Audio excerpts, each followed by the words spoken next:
অ্যাম্বুলেন্সে করে পাঠানো হলো কলকাতায়। প্রশাসনিক সূত্রে জানা গিয়েছে, অসুস্থ ওই পুণ্যার্থীর নাম রমেশ চন্দ্র, বয়স 52। তিনি এসেছেন উত্তরপ্রদেশ থেকে। গতকাল পরিবারের সদস্যদের সঙ্গে উত্তরপ্রদেশ থেকে গঙ্গাসাগরে আসেন রমেশ চন্দ্র। গঙ্গাসাগরের পুণ্যস্নানের সময় হঠাৎই হৃদরোগে আক্রান্ত হয়ে পড়েন তিনি।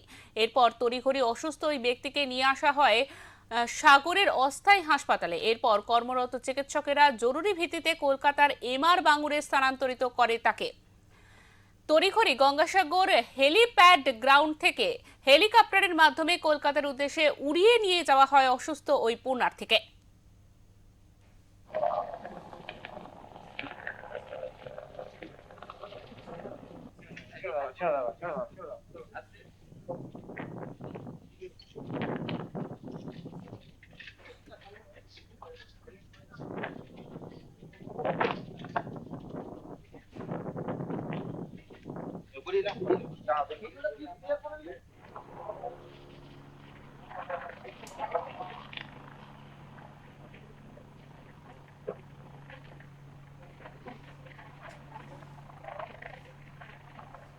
এমআর বাঙ্গুর হাসপাতালে উত্তরপ্রদেশ থেকে আসায় একজন অসুস্থ মানুষ, তার নাম হচ্ছে রমেশ চন্দ্র, বয়স হচ্ছে 52 বছর। তিনি সিওপিডি পেশেন্ট ছিলেন এবং কার্ডিয়াক ফেইলিয়ারের জন্য তাকে এখানে চিকিৎসা করা যাচ্ছে না, তাকে এমআর বাঙ্গুরে আমরা পাঠাচ্ছি। এখানে ডিএম সাহেব রয়েছেন, সিওমএই সাহেব, সকলেই রয়েছেন।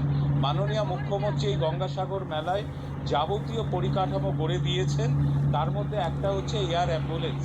অর্থাৎ এটা যেহেতু একটা প্রতিকূল ভৌগোলিক অবস্থানের মধ্যে রয়েছে এই সাগর, তাই দ্রুত একজন পেশেন্টকে কলকাতায় নিয়ে যেতে হলে এই হেলিকপ্টার ছাড়া সম্ভব হতো না।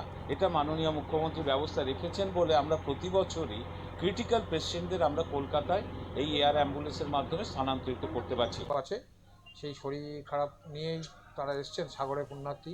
ভয়ের এক প্রকার ভয়েতেই এসছেন, যদি বাড়িতে কিছু ঘটে যায় তার আগে যেন সাগরটা তীর্থটা পূর্ণ করতে পারে, সেই উদ্দেশ্য নিয়েই এসছে। সাগরে এসেই যে তার শরীর খারাপ হচ্ছে এমন না, শরীর খারাপ আগে ছিল, কিন্তু এখানে এসে ঠান্ডায় হোক, টেনশনে হোক, আনন্দে হোক, যে কোনো কারণেই ডিটোরিয়েট করেছে। কিন্তু প্রস্তুত আছে জেলা প্রশাসন সর্বত প্রস্তুত, এয়ার অ্যাম্বুলেন্স করা হয়েছে